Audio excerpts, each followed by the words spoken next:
ವೇದ, ನೀನು ಊಟಕ್ಕೆ ಕೂತ್ಕೋ. ಡಾರ್ಲಿಂಗ್, ಎಲ್ರದ್ದು ಊಟ ಆಗ್ಲಿ, ನಾನು ಆಮೇಲೆ ತಿಂತೀನಿ. ಅಮ್ಮ ಊಟಕ್ಕೆ ಕೂತ್ಕೊಂತ ಹೇಳಿದ್ರಲ್ವಾ, ಕೂತ್ಕೋ.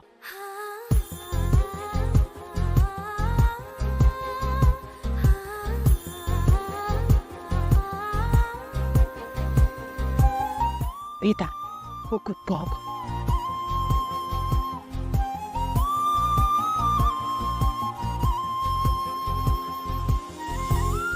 ಏ, ಗಂಡನ ಪಕ್ಕ ಕೂತ್ಕೋಬಿಡ್ರಿ, ಅಲ್ಲೇ ಕೂತ್ಕೊಂಡೆ. ಬಾಯ್ ಕರೆ ಹೋಗು, ಒಂದ್ ಪಕ್ಕ ಕೂತ್ಕೋ.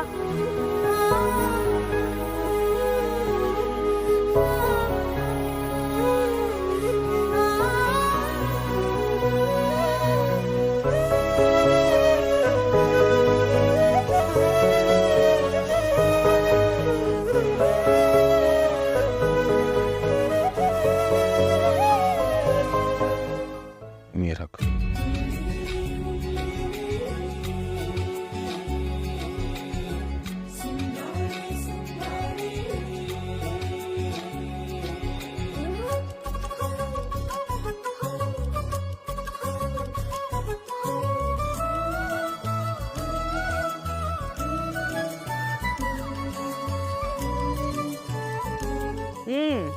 ಏನ್ ನೋಡ್ತಾ ಕೂತಿದ್ದೀರಾ? ದೇವ್ರಿಗೆ ನಮಸ್ಕಾರ ಮಾಡಿ ಎಲ್ರು ಊಟ ಶುರು ಮಾಡ್ಕೊಳ್ಳಿ.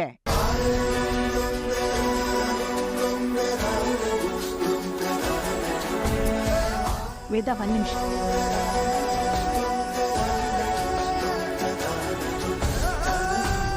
ಬಂದೇ ಇರು.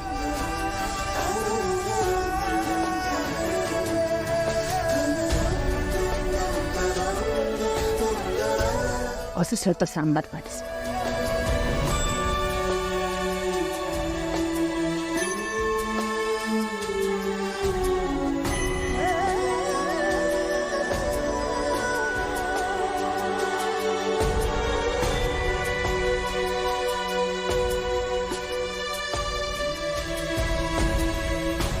ನಿಂಗಿಷ್ಟ ಅಂತ ತುಪ್ಪ ಅನ್ನ ಕಲ್ಸ್ಕೊಂಡು ಬಂದಿದ್ದೀನಿ, ತಿಂತ್ಯಾ?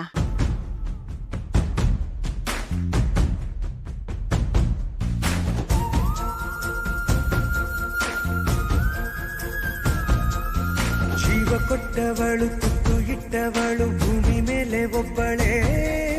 ಪ್ರಾಣ ಒತ್ತೆ ಇಟ್ಟು ಜನ್ಮ ನೀಡುವಳು, ತಾಯಿ ಇಲ್ಲಿ ಒಬ್ಬಳೇ. ಕಾಣುವ ದೈವವೇ ಕಂಬನಿ ಇಟ್ಟರೆ ಬದುಕಿಗೆ ಅರ್ಥ ಎಲ್ಲಿದೆ? ಕರುಣೆ ಕಣಜವೇ ಕೊರಗಿ ನಿಂತರೆ ನನ್ನ ಸಿರೆ ನನ್ನ ಕೊಂದಿದೆ. ನಿನಗೆ ನಾನು. ಲೇ ಜಯ, ನಿನ್ ಮಗನ್ ನೋಡು, ತಟ್ಟೆನೇ ನೋಡ್ತಾ ಇದ್ದಾನೆ. ಅವನು ಹೊತ್ತು ತಿನ್ಸು. ನಾನೇನ್ ತಟ್ಟೆ ನೋಡ್ದು ಕೂತಿಲ್ಲ. ಈ ಮುದುಕಿ ಬಾಯಿ ಬಂದ್ ಮಾತಾಡ್ತಮ್ಮ. ಏಯ್, ಮುದುಕಿಗೆ ಇದಕ್ಕೆ ಅಂದ್ರೆ ಬರೆ ಹಾಕ್ಬಿಡ್ತೀನಿ, ಸುಮ್ಮನೆ ತಿನ್ನ.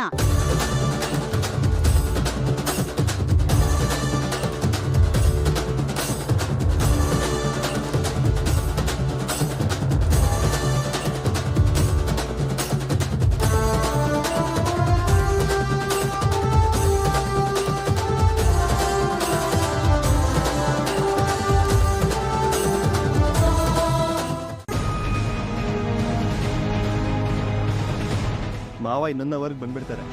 ವೇದ ಎಲ್ಲಿ ಅಂತ ಕೇಳಿದ್ರೆ ಏನು ಉತ್ತರ ಕೊಡ್ತೀರಾ? ಅಷ್ಟ್ರ ಒಳಗಡೆ ಕಳಿಸ್ಕೊಡ್ತೀನಿ ಅಂತ ಹೇಳಿದ್ದಾರೆ. ಅವ್ರ ಅನುಕೂಲಕ್ಕೋಸ್ಕರ ವೇದ ಭಾವನೆಗಳ ಜೊತೆ ಆಟ ಆಡ್ತಾ ಇದ್ದಾರೆ ಅವರು. ನಿಮ್ಗೆ ಅರ್ಥ ಆಗ್ತಾ ಇದೆಯಾ? ಆ ಮುದುಕಿ ಊರಿಗೆ ಹೋದ್ರೆ ಪರವಾಗಿಲ್ಲ, ಇಲ್ಲ ಅಂದ್ರೆ ಏನು ಮಾಡ್ತೀರಾ? ಇವ್ನು ಕೇಳ್ತಿರೋದು ಲಾಜಿಕ್ ಆಗೇ ಇದೆಯಲ್ಲಮ್ಮ. ಅಂತ ಸಂದರ್ಭ ಬಂದರೆ ಏನು ಮಾಡ್ತೀರಾ? ಸಂಜೆಗೆ ಊರಿಗೆ ಹೋಗ್ಬಿಡ್ತಾರೆ ಅಂತ ಗ್ಯಾರಂಟಿಯಾಗಿ ಹೇಳಿದ್ದಾರೆ ಕಣೋ. ಹೋಗ್ಲಿಲ್ಲ ಅಂದ್ರೆ ಆ ಮುದುಕಿ ಕುತ್ತಿಗೆ ಹಿಡಿದು ಆಚೆ ತಾಳ್ಬಿಡ್ತಾರಂತ. ಹಾಗೆಲ್ಲ ಯಾರಾದರೂ ಹೇಳ್ತಾರೇನೋ ಲೋಕಿ. ಜಯ ಅವರು ಹಾಗೆಲ್ಲ ಸುಮ್ಮನೆ ಹೇಳಲ್ಲ. ಅಜ್ಜಿ ಸಾಯಂಕಾಲ ಅವ್ರ ಊರಿಗೆ ಹೋಗ್ತಾರೆ.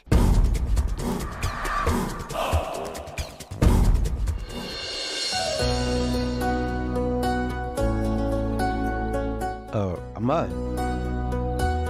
ತಕ್ಷಣ ಹೊರಡಬೇಕು ಅಂತ ಹೇಳ್ತಿದ್ದೆಲ್ಲ, ಇನ್ನೊಂದು ಗಂಟೆಯಲ್ಲಿ ಒಂದು ಬಸ್ ಇದೆ.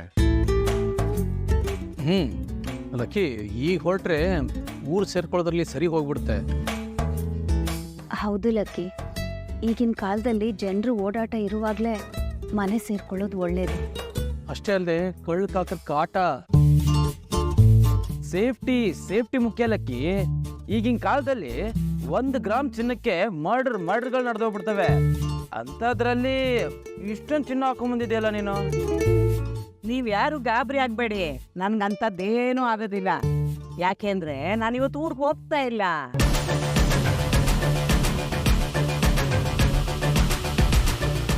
ಒಳ್ಳೆ ಊಟ ಮಾಡಿದ್ದೀವಿ, ಮನಸ್ಸಿಗೆ ತೃಪ್ತಿ ಆಗೋ ಸಂಬಂಧಿಗಳನ್ನೆಲ್ಲ ಬಿಟ್ಟು ಊರಿಗೆ ಹೋಗಿ ಒಂಟಿಯಾಗಿ ನಾನೇನು ಮಾಡಲಿ?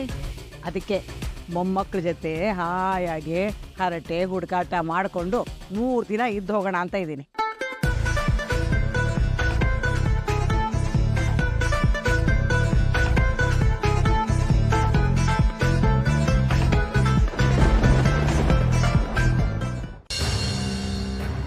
ಜಯ ಅವರೇ ಫೋನ್ ಮಾಡ್ತಾ ಇದ್ದಾರೆ. ಸ್ಪೀಕರ್ ಆನ್ ಮಾಡಿ.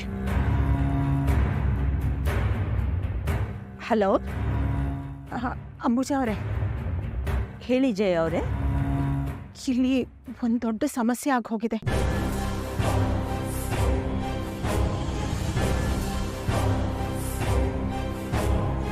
ಏನಾಯ್ತು ಜಯ ಅವರೇ? ಅದು ನಮ್ಮತ್ತೆ 3 ದಿನ ಇಲ್ಲೇ ಇರ್ತಾರಂತೆ.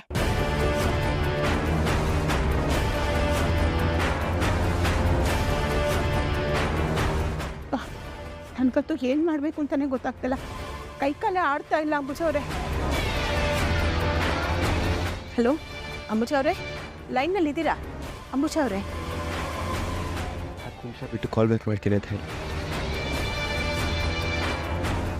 ಜಯ ಅವರೇ, ಇನ್ನು 1 ಗಂಟೆನಲ್ಲಿ ಅವರಪ್ಪ ಮನೆಗೆ ಬರ್ತಾ ಇದ್ದಾರೆ.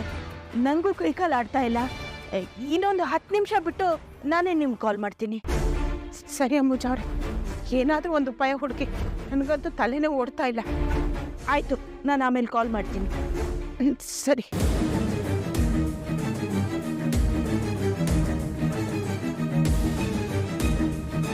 ನೋಡಿದ್ರಾಮ ಹೇಗೆ ಉಲ್ಟಾ ಹೊಡಿತಾ ಇದ್ದಾರೆ ಆ ಜನ. ಅವ್ರ ತಲೆನ ಉಳಿಸ್ಕೊಳ್ಳೋದಕ್ಕೋಸ್ಕರ ನಮ್ಮ ತಲೆಗಳನ್ನ ತೆಗಿತಾ ಇದ್ದಾರೆ. ಅಪ್ಪ ಮನೆಗೆ ಬಂದ್ರೆ ನಮ್ಮ ಕತೆ ಮುಗೀತು. ಬಾವ ಕೂಲ್. ಅವ್ರ ಮನೆಗೆ ನಾನು ಹೋಗ್ತೀನಿ.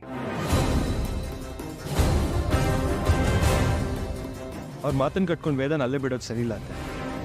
ಅದು ಅಲ್ಲದೆ ಮಾವನ ಪ್ರಶ್ನೆಗಳಿಗೆ ಉತ್ತರನೂ ಕೊಡೋಕ್ಕಾಗಲ್ಲ. ನಾನು ಹೇಗಾದರೂ ಮಾಡಿ ಅಲ್ಲಿ ಏನೋ ಒಂದು ಕಾರಣ ಕೊಟ್ಟು ವೇದನ ಮನೆ ಕರ್ಕೊಂಡ್ಬಿಟ್ಟು. ಮೊದಲು ಆ ಕೆಲಸ ಮಾಡಪ್ಪ. ಇವ್ರ ಕೋಪನ ನೆನೆಸ್ಕೊಂಡ್ರೇನೆ ನನಗೆ ಭಯ ಆಗ್ತಾ ಇದೆ. ನೀವು ಟೆನ್ಷನ್ ಮಾಡ್ಕೊಬೇಡಿ ಅಂತ, ನಾನು ನೋಡ್ಕೋತೀನಿ. ಸ್ವಲ್ಪ ತಲೆನೋವ್ತಾ ಇದೆ, ಒಂದು ಸ್ವಲ್ಪ ಕಾಫಿ ಮಾಡಿಕೊಡ್ತೀನಿ. ಸರಿಯಪ್ಪ, ಮಾಡ್ಕೊಂಡು ಬರ್ತೀನಿ.